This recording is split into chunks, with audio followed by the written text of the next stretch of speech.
so much of so many different things. We've got incredible food here. The skyline is spectacular. The Seattle waterfront is beautiful, especially with the new Great Wheel. The Space Needle, the water, the ferries. You can climb a mountain if you want in just a couple hours. We don't really enjoy the outdoors though. We don't go outdoors. No. This is Seattle. This isn't some just started now town. It's got a volcano. It's unbelievable. Where do you know has a volcano in this country? Hawaii, Alaska, and Seattle. We're wild out here.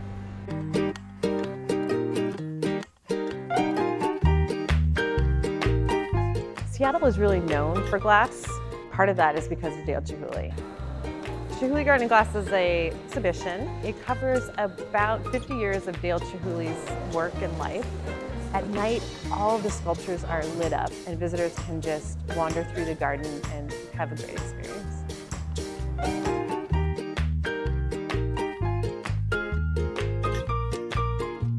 We're an oddity shop and we specialize in natural history items, like specifically vintage and antique tax furniture. We sell death. Children get really, really, really excited. They want to show their parents everything, because the parents are like, oh, I don't know what that is. And the kids are like, this is the coolest place I've ever been. I've been a member of the Wayne Luke Museum for the past 5 years. I think it's a gorgeous space and something not only as an Asian American I'm incredibly proud of, but as a Seattleite. We have museum exhibitions. They are constantly changing. We also are a place where people can go back in time. Our families built this place, and so you want to make sure that it's here for the generations to come.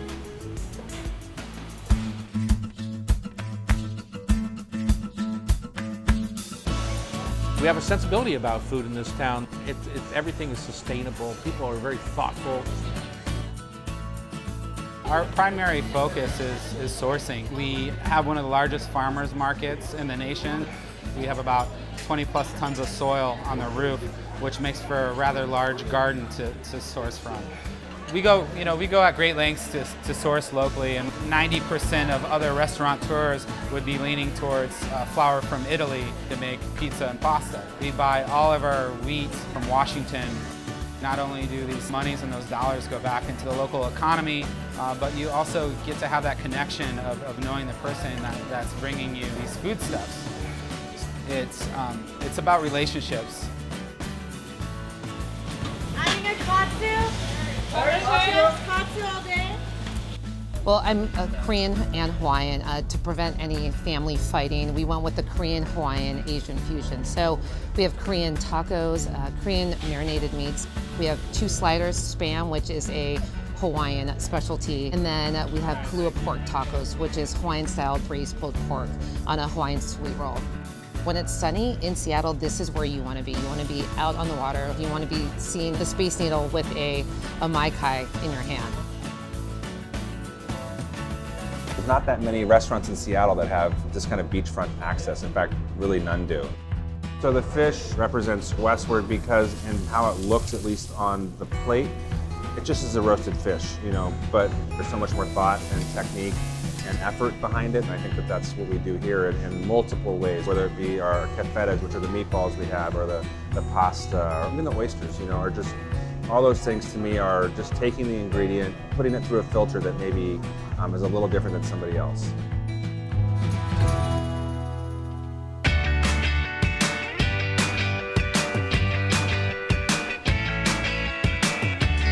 Damn the Weather is an old brunch cocktail. It's not especially good or especially bad.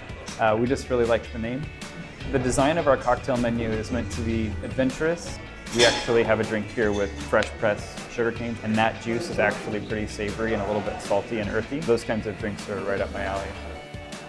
Even though a lot of people consider Havana to be a nightclub, we actually think of it just as a bar where there's a really fun house party happening. At its soul, Havana really is a cocktail club.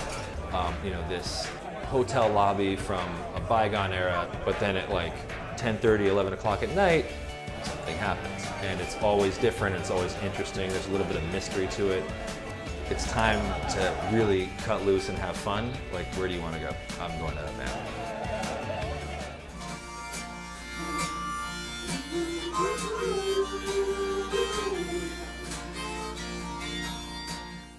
We started Seattle living room shows and Seattle secret shows basically because we saw a need to have a place for musicians to really be heard and fans to interact with artists on a different level than you can in an actual music venue.